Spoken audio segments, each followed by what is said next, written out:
आदर व सम्मान के योग्य मुनि जी और ब्रह्मचारी गण। कल हमने सत्य और असत्य जानने के लिए परीक्षा किस प्रकार की जाए ये प्रकरण चला था व्यवहार भानु में। और पहले दो प्रमाणों के बारे में जाना था। पहला प्रमाण, हाँ, ईश्वर के गुण कर्म स्वभाव व वेद विद्या। जो इसके अनुरूप है वो सत्य है और जो इससे विरुद्ध है वो असत्य है। दूसरा प्रमाण क्या था? सृष्टि कर्म के अनुसार, सृष्टि में जैसा देखते आए हैं, जैसा होता है, जैसा सृष्टि के गुण क्रम स्वभाव है।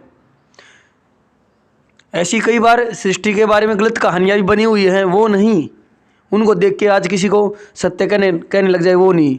क्या शब्द आए थे? सृष्टि के गुण क्रम स्वभाव, ये शब्द आए थे। जो इसके अनुकूल है वो सत्य है और जो इसके विरुद्ध है वो असत्य है। ये दो प्रमाण आए थे। अब तीसरा प्रमाण, आज तीसरा प्रमाण, तीसरा प्रत्यक्ष आदि 8 प्रमाणों से परीक्षा करना। प्रत्यक्ष आदि 8 प्रमाणों से परीक्षा करना, ये आया। प्रत्यक्ष आदि 8 प्रमाण। पहला प्रमाण है प्रत्यक्ष और 7 प्रमाण और है उससे अन्य। तो इसको क्या देते हैं? प्रत्यक्ष और 7 प्रमाणों को मिलाकर क्या कह देते हैं? प्रत्यक्ष आदि प्रमाण। क्या कहते हैं? प्रत्यक्ष आदि प्रमाण। 5 प्रमाण हैं। 5 प्रमाण में एक प्रमाण ऐसा है जिसके अंतर्गत 8 प्रमाण हैं। ये बात समझ में आई? 5 प्रमाणों में एक प्रमाण ऐसा है जिसके अंतर्गत 8 प्रमाण है। ये बात आपको समझनी जब इसका स्वाध्याय करेंगे। इसके अंदर 8 प्रकार से सत्य की परीक्षा करेंगे। ये बात समझ में आई? प्रत्यक्ष आदि ये 8 प्रमाण हैं। 8 प्रकार से, 8 प्रमाणों से इसके अंतर्गत 8 प्रमाण है जिससे हम देखेंगे कि सत्य ज्ञान कैसे होता है। तीसरा, प्रत्यक्ष आदि 8 प्रमाणों से परीक्षा करना उसको कहते हैं कि जो प्रत्यक्ष आदि प्रमाणों से ठीक ठीक ठहरे। क्या कह दिया? जो भी प्रत्यक्ष आदि, यानी कि वो 8 प्रमाण। इसका क्या अर्थ बना प्रत्यक्ष आदि के? प्रत्यक्ष आदि 8 प्रमाण कि जो प्रत्यक्ष आदि प्रमाणों से, इसमें एक बात और जोड़ के हम समझ सकते हैं, प्रत्यक्ष आदि 8 प्रमाणों से ठीक ठीक ठहरे वह सत्य और जो विरुद्ध ठहरे वह मिथ्या समझना चाहिए। तो आगे देखते हैं। जैसे स्वामी जी क्या लिख रहे हैं व्यवहार भानु में? जैसे किसी ने किसी को कहा कि यह क्या है, दूसरे ने उत्तर दिया यह पृथ्वी है। दूसरे ने क्या कहा? यह पृथ्वी है। किसी ने कहा, प्रश्न खड़ा कर दिया, तो दूसरे ने उत्तर दिया यह पृथ्वी है। तो क्या ये पृथ्वी है? ये जो सारी पृथ्वी जिस पर हम बैठे हैं, तो ये प्रत्यक्ष दिखाई दे रही है नहीं? दिखाई दे रही है नहीं? ये बात, तो ये क्या हो गया? प्रत्यक्ष प्रमाण हो गया। सत्य का ज्ञान हो रहा है नहीं प्रत्यक्ष प्रमाण से। लेकिन ये कहते हैं प्रत्यक्ष प्रमाण भ्रांति रहित होना चाहिए। जैसे किसी को अंधेरे में रस्सी दिखाई दी है तो रस्सी, लेकिन उसको देखने पर ऐसा प्रतीत हुआ कि वो सांप है, सर्प है, तो उसने मान भी लिया सर्प है। या कोई पेड़ खड़ा था, उसकी टहनियाँ नहीं थी, उसको लगा कोई व्यक्ति खड़ा है। तो सत्य बात क्या है? वो रस्सी है और वो पेड़ है। भ्रांति का ज्ञान क्या है? कि वो सर्प है, वो मनुष्य है। प्रत्यक्ष जो होता है वो कैसा होना चाहिए? भ्रांति रहित होना चाहिए। इतना ध्यान रखें। इसको देखकर इसके कारण का निश्चय करना अनुमान। इसके कारण का निश्चय करना। कारण क्या? तो ये जो पृथ्वी बनी दिखाई दे रही है, तो इसके कारण का अनुमान लगाना। वो जो कारण जैसे जैसी इसमें अब इतनी विशाल, देखो ये बनी है, तो इसका कर्ता बहुत बुद्धिमान होगा या पृथ्वी का कर्ता बहुत बुद्धिमान होगा? इसमें ज़्यादा विज्ञान है या इस पूरी पृथ्वी में ज़्यादा विज्ञान है? तो उसके कारण का अनुमान लगाना और ये भी अनुमान लगाना वो कितना बुद्धिमान है। इस अनुमान से हम सत्य तक पहुंचेंगे। किस सत्य से? कि इसका बनाने वाला कितना बुद्धिमान होगा, उस सत्य की ओर जाएंगे। किससे? ये क्या है? अनुमान प्रमाण। ये कौन सा प्रमाण है? बनाने वाला हमें दिखाई नहीं दे रहा ना, प्रत्यक्ष में तो सीधा दिखाई देता है, अनुमान में कैसे दिखाई दिया? कारण से। कैसे? कारण से। कारण से कार्य का, कार्य से कारण का।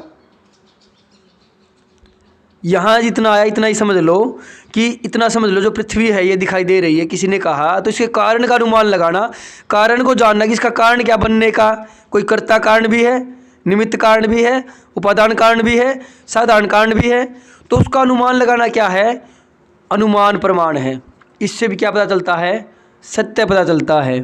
कहीं आग लगी हुई हो और आपको आग दिखाई नहीं दे रही लेकिन धुआं दिखाई दिया, तो धुएं से पता चल गया आग लगाई दी। आग तो नहीं दिखाई दे रही, अग्नि नहीं दिखाई दे रही, लेकिन धुएं से क्या कर, धुआं क्या उसका अनुमान प्रमाण है। और आपको धुआं भी नहीं दिखाई दे रहा, कुछ नहीं दिखाई दे रहा, और आप ये अनुमान लगा लो कि कहीं आग लगी हुई है, तो वो अनुमान प्रमाण में नहीं आएगा। आप गलत हो सकते हैं। अनुमान प्रमाण सत्य प्रमाण है। कार्य से कारण पता चलता है, कारण से कार्य। एक उदाहरण देता हूँ आपको, समझना इस बात को, आप समझ पाएंगे। एक व्यक्ति एक नाली में कुछ ढूंढ रहा था, हाथ मार रहा था। कोई व्यक्ति आया, पूछने लग गया क्या ढूंढ रहे हो? बोला 1 रुपया ढूंढ रहा हूँ, 1 रुपया ढूंढ रहा हूँ। बोला तुम्हारा कहीं इसमें गुम हो गया क्या? कहीं खो गया क्या? इसमें गिर गया क्या? तो व्यक्ति बोला गिरा तो नहीं, मिल जाए तो क्या हर्ज है। क्या उसका अनुमान, यहाँ अनुमान प्रमाण सत्य हो सकता है? उसको एक संभावना जरूर बन सकती है, क्या पता पढ़ाई हो, लेकिन ये सत्य ही है ऐसा नहीं कह, सत्य ही है ऐसा नहीं कह सकते। धुआं दिखेगा तो अग्नि का अनुमान होगा, धुआं ही नहीं और आपका तो अग्नि है अपने मन से। जैसे गडरी जी कहानी है, कहता शेर आ गया, शेर आ गया, और उन्होंने मान लिया।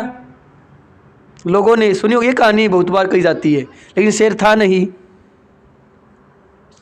तो ये ऐसे ये जो अनुमान है, ऐसे अनुमान नहीं, वो उससे कोई कारण दिखाई देगा, कुछ आपको कारण दिखाई देगा। पृथ्वी में कारण कैसे दिखाई देगा कि किसी ने ये बनाई होगी? इसके विज्ञान को देख करके। कितना विज्ञान इसमें भरा हुआ, हवा में लटकी हुई, बताओ।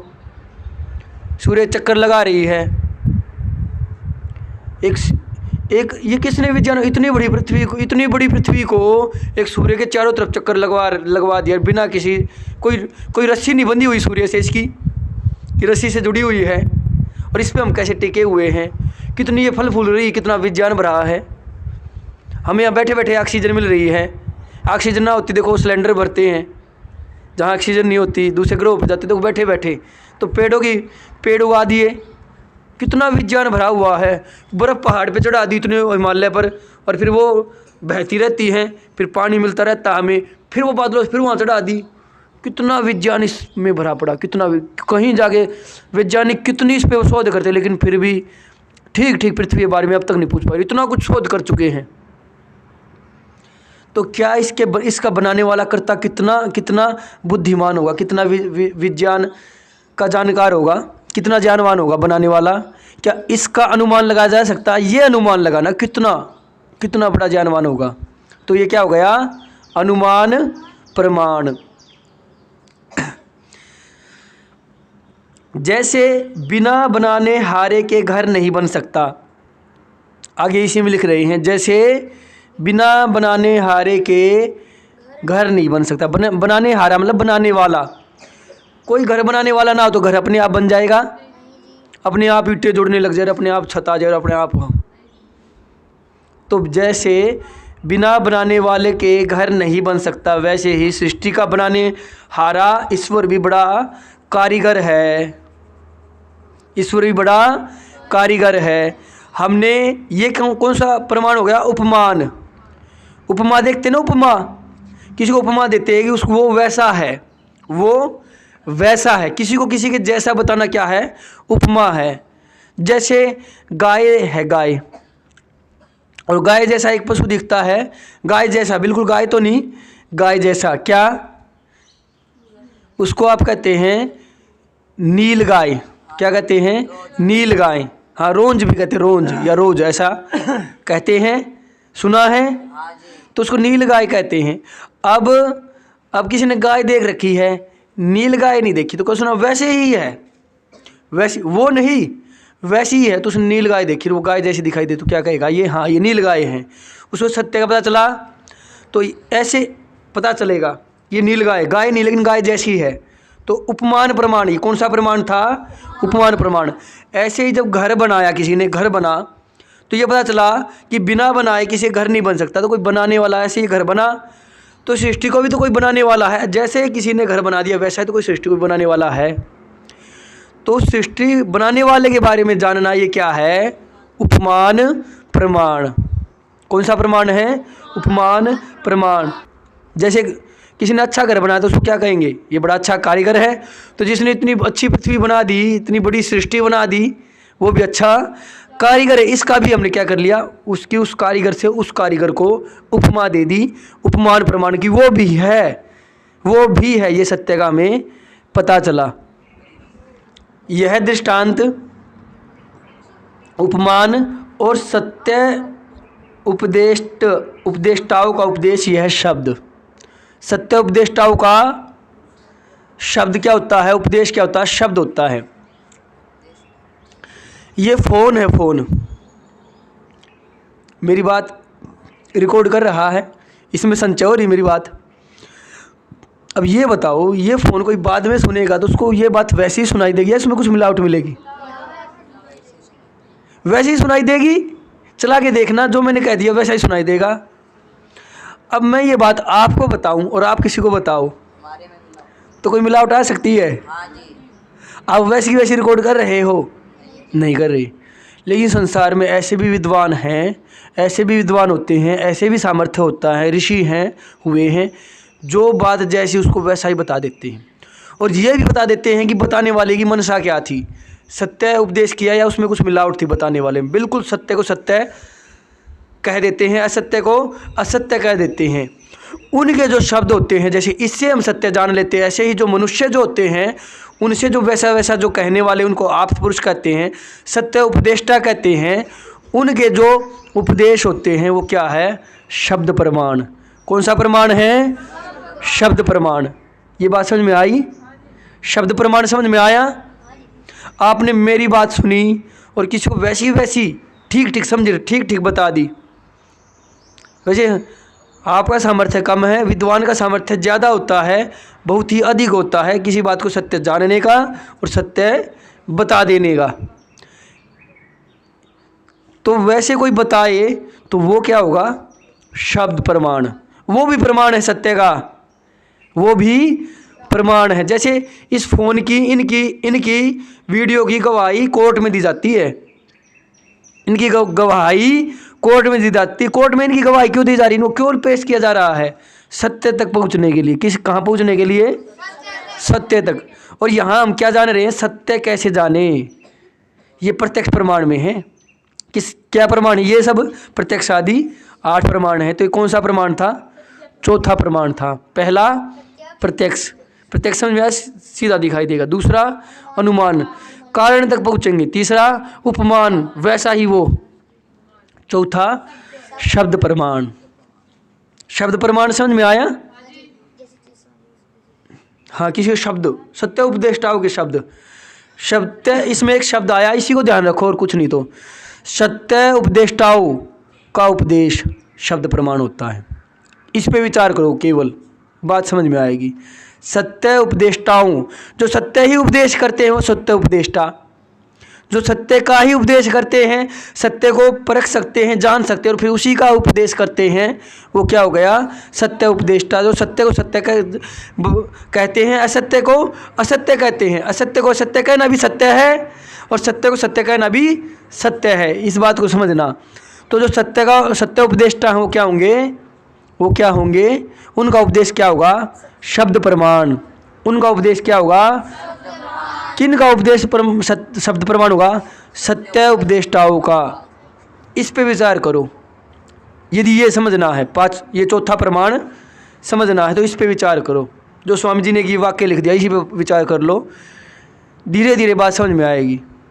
भूतकालस्थ पुरुषों की चेष्टा, भूतकालस्थ भूतकाल में जो स्थित थे, भूतकाल में जो स्थित थे, जो पहले हुए हैं।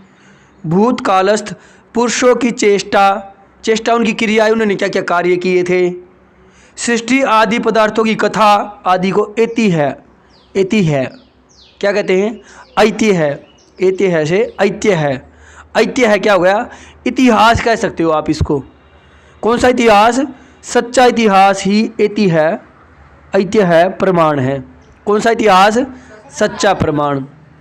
जो लिखा हुआ पुस्तकों में, एक तो उपदेश से था, एक हमारे पास महाभारत, उसमें जो सच्चा प्रमाण है, जो महाभारत के, रामायण के, वेदों में इतिहास है नहीं, लेकिन इनमें उपनिषदों में क्या है, ब्राह्मण ग्रंथों में इतिहास लिखा हुआ है। इनको पुराण भी कहते हैं क्योंकि इनमें पुराना इतिहास है, भूतकाल का है। पुराण भी इनको कहते हैं, किनको, ब्राह्मण ग्रंथों को और उपनिषदों को। स्मृति ग्रंथ हैं, जैसे मनुस्मृति आदि हैं। तो ये क्या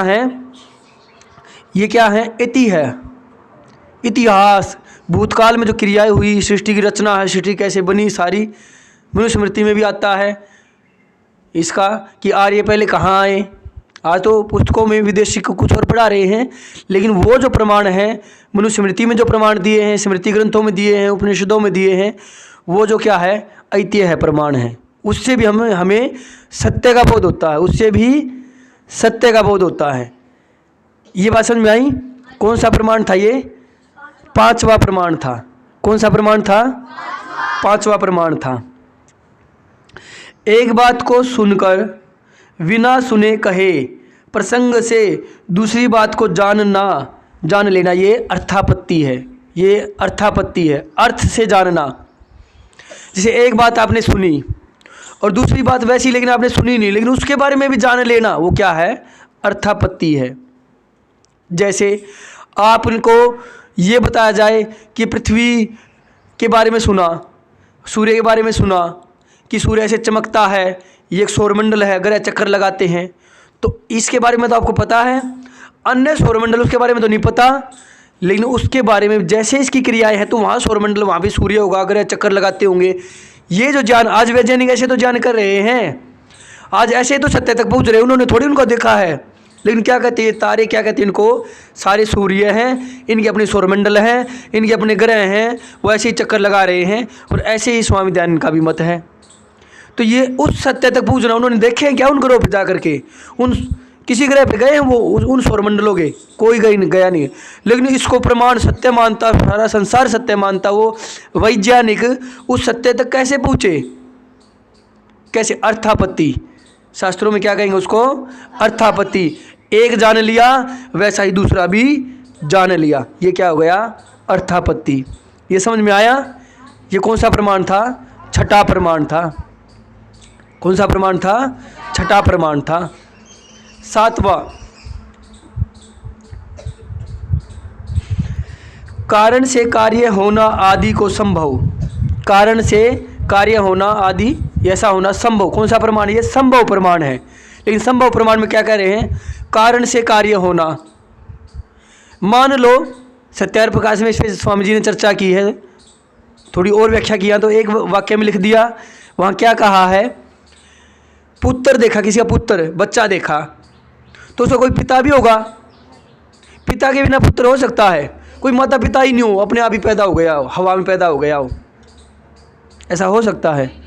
तो उसका कारण क्या है, कोई पिता भी हैं, उसके माता भी है, उसके उत्पन्न होने में कारण क्या है, उसके उत्पन्न में ये है। तो वो क्या है, संभव है, उसका पैदा होना संभव है, और ये संभव प्रमाण है। और ये कहे कि बिना माता पिता ये है, ये इसका कोई माता पिता था, ऐसे हवा में पैदा हो गया, तो संभव प्रमाण की कोटि में ये नहीं है। संभव के, यदि संभव प्रमाण से विरुद्ध है तो ये क्या है, असत्य बात है। क्यों असत्य है, संभव प्रमाण के विरुद्ध है। संभव प्रमाण क्या, कारण से कार्य का होना। स्वामी जी ने क्या लिखा, कारण से कार्य का होना संभव प्रमाण है। बिना कारण के आपको कार्य है तो ये कोई ये कहे पृथ्वी परमात्मा ने बनाई नहीं, अपने आप ही बन गई। आज के वैज्ञानिक कहते हैं ना, विज्ञान में आपको पुस्तकों में पढ़ाया जाता होगा, तो ये असत्य बात है। जो कहते हैं ना अपने आप ही बन गई है सृष्टि, ये कैसी बात है? असत्य बात है। और कहते बंदर से मनुष्य बन गया, ये संभव प्रमाण में नहीं आता, ये भी संभव नहीं है, ये भी संभव नहीं है। यदि बंदर से मनुष्य बनते तो आज तक सारे बंदर मनुष्य क्यों नहीं बने? और बंदर से मनुष्य बने ये पढ़ाया जाता है, अभी पुस्तकों में आएगा, लेकिन ये असत्य बात है ये बात। और इस पर चर्चा करना आपके अध्यापकों को भी हमें थोड़ा ये विज्ञान पढ़ाना पड़ेगा। इन 8 प्रमाणों से, 8 प्रमाण ये और 4 प्रमाण अन्य, 5 प्रमाणों से सत्य सत्य के। अपनी पुस्तकों की परीक्षा करो जो भी पढ़ रहे हो, ऐसे नहीं पढ़नी आँख मीच करके। वो विद्वान नहीं बन सकता जो आँख मीच के पढ़े, जो परीक्षा करके पढ़े वही विद्वान। परीक्षा करे पहले। तो यदि वो बंदर है, मनुष्य बंदर से आए हैं, तो बंदर कहते करोड़ों साल पहले मनुष्य बना होगा। तो कुछ बाद में बनते, कुछ आज भी बंदर मनुष्य बन रहे होते, कुछ बाद में बनते चले जाते। और ये कहते हैं कि उसने अपने आप को प्रकृति के अनुकूल ढालने के लिए इच्छा की और बंदर से मनुष्य बन गया। तो आज इच्छा करें तो हम क्या पक्षी बन जाएंगे, उड़ने लग जाएंगे, फिर उगा लेंगे अपने? आज भी करते हैं, अपने आप को उड़ने का प्रयास करते हैं। तो सब असंभव, ये संभव नहीं है, ये असत्य बातें हैं। बहुत से वैज्ञानिक भी इसका विरोध करते हैं। संसार में बहुत वैज्ञानिकों की लिस्ट बना रखी है, कुछ ऐसी पुस्तकें हैं, आर्य समाजी ही इसकी लिस्ट बनाते हैं और तो बनाते नहीं। उसमें उन वैज्ञानिकों की लिस्ट है जो वैज्ञानिक विरोध करते हैं इन्हीं बातों का। कुछ हैं, थोड़े हैं, कुछ ऐसे भी वैज्ञानिक ही विरोध कर रहे हैं, ना बंदर से मनुष्य बना, ना ये बिग बैंग थ्योरी जो कहते हैं कि ब्रह्मांड अपने आप ही बन गया, इसका खंडन करते हैं। एक खंडन, बड़ा खंडन ये है, आप ही को थोड़ा सा बता देते हैं। ये संसार इस अणुपरमाणु से बना हुआ है। तो इसमें एक सिद्धांत है कि कोई भी अणु कोई भी परमाणु जब तक गति में नहीं आ सकता जब तक उस पर बल ना लगे, और गति में आ गया तो जब तक नहीं रुक सकता जब तक कोई बल ना लगे। तो पहली बार परमाणु जब गति में आया होगा तो उसने बल किसने दिया, कौन था? इस प्रश्न का उत्तर वैज्ञानिकों से मांगा जाता है, वो उत्तर नहीं दे पाते। हमारे वैज्ञानिक जो आर्य वैज्ञानिक, आर्य विद्वान हैं, क्या जो संसार का पहला परमाणु था, जब ये संसार था ही नहीं, तो आप ये कहते हैं बिना बल के वो गति में नहीं आ सकता, तो वो गति में किसने लाया होगा? तो ये संभव असंभव समझो, ये संभव है, संभव के जो अनुसार है वो सत्य है, और जो संभव प्रमाण के विरुद्ध है वो असत्य है। ये कौन सा प्रमाण हो गया? 7वां। प्रत्यक्ष आदि प्रमाणों में ये 7वां प्रमाण है। प्रत्यक्ष आदि 8 प्रमाण हैं, उनमें ये कौन सा प्रमाण है? 7वां। अंतिम प्रमाण 8वां प्रमाण, 8वां अभाव। 8वां अभाव अर्थात किसी ने किसी से कहा कि जल ले आ, क्या कहा? जल ले आ, तो वो यहाँ देखेगा यहाँ जल नहीं है, जल का अभाव देखेगा। जल का क्या देखेगा? अभाव। तो यहाँ जल का अभाव होना, जल का ना होना भी, ये भी सत्य बात है। क्या है ये? सत्य बात है। अभाव कहाँ देखते हैं, कैसे सत्य तक पहुँचते हैं? चाहे स्वामी दयानंद ने कहाँ देखा था अभाव? शिवरात्रि में अभाव किसका देखा था, कहाँ देखा था पता है? किस सत्य तक हाँ, शिव जिसको कहते हैं, जिसको सत्य ठहरा रहे थे, उन्होंने उस शिव का अभाव देखा, एक घटना से देखा कि अभाव है यहाँ, उसको ईश्वर का वहाँ भाव दिखाई नहीं दिया, और एक ऐसे सत्य का भान हुआ, एक ऐसा सत्य प्रकाशित हुआ कि फिर सच्चे ईश्वर की तलाश में चल पड़ा। जब तक सच्चा ईश्वर नहीं मिला, और सच्चा ईश्वर को प्राप्त करके संसार कितना उपकार करके गया, इतना उपकार ये नहीं कर पा रहे, अपने आप को वैज्ञानिक कह रहे, जितना एक ईश्वर को और ईश्वर के बनाए हुए फिर संसार को जान करके उससे जो उपकार ले सकता है, दूसरा उपकार कर सकता है, ये नहीं कर सकते। यदि हम यदि संसार को उपकार करना चाहते हैं तो ईश्वर को जानना पड़ेगा, फिर ईश्वर की बनाई सृष्टि को जानना पड़ेगा। ना तो केवल सूखे बनावटी नकली उपदेश दिए जा रहे हैं भले करने के, भला नहीं हो रहा संसार में। ईश्वर को ठीक ठीक ना जानने के कारण झगड़े भी ज़्यादातर इसीलिए संसार को, ईश्वर को ठीक ठीक नहीं जानते, इसीलिए ये सारे झगड़े हैं। चलो इस पे फिर चर्चा करेंगे। तो ये क्या हो गया, अभाव। अभाव समझ गए, अर्थात किसी ने किसी को कहा कि जल ले आ, तो उसने वहाँ जल के अभाव को जान करके क्या जाना कि यहाँ जल है नहीं, ये अभाव है। ये भी एक प्रमाण है। जैसे मैंने स्वामी दयानंद का दिया, ईश्वर का कहीं शिव का, जिस शिव को भगवान कहते थे उसका भाव जान करके सच्चे ईश्वर की तलाश में निकला, तो वहाँ से उसने सत्य, वो सत्य बात थी। अभाव भी प्रमाण है, किसी का ना होना भी, ये भी ज्ञान होना कि नहीं है, ये भी एक प्रमाण है अभाव को देख करके। इससे इसके जो विरुद्ध ठहरे वो असत्य है, और जो इसके अनुरूप ठहरे वो सत्य है। यहाँ ये कहीं ईश्वर का अभाव है, यहाँ पर कोई कहीं यहाँ नहीं, एक उस मूर्ति में ही ईश्वर है, उससे बाहर यहाँ ईश्वर है ही नहीं। आप अच्छा बुरा कुछ करो, आपको वो जानता ही नहीं।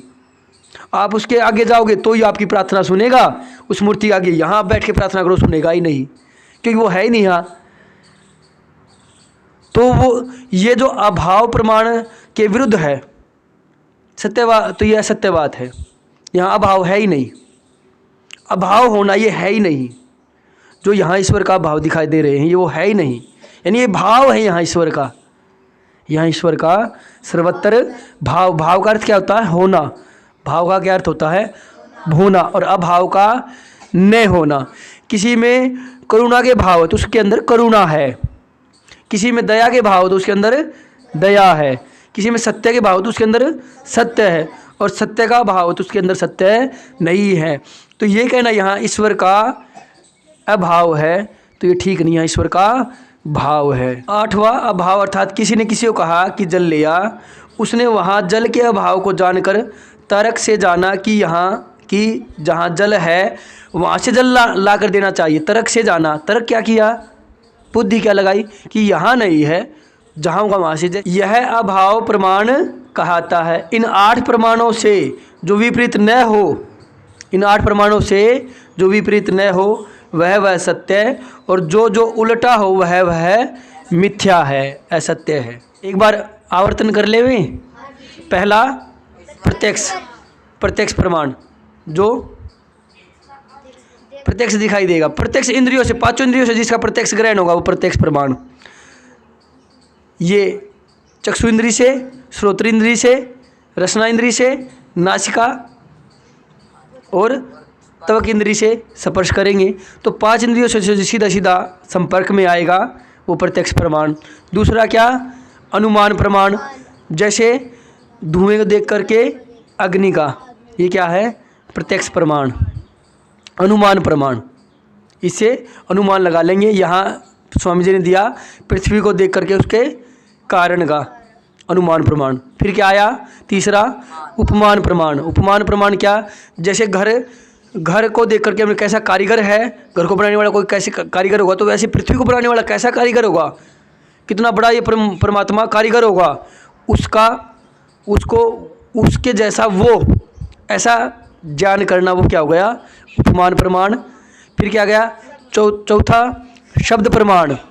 शब्द प्रमाण क्या था, आप्त जो पुरुष हैं या सत्य उपदेष्टा जो हैं उनका जो उपदेश है वो क्या हो गया, शब्द प्रमाण।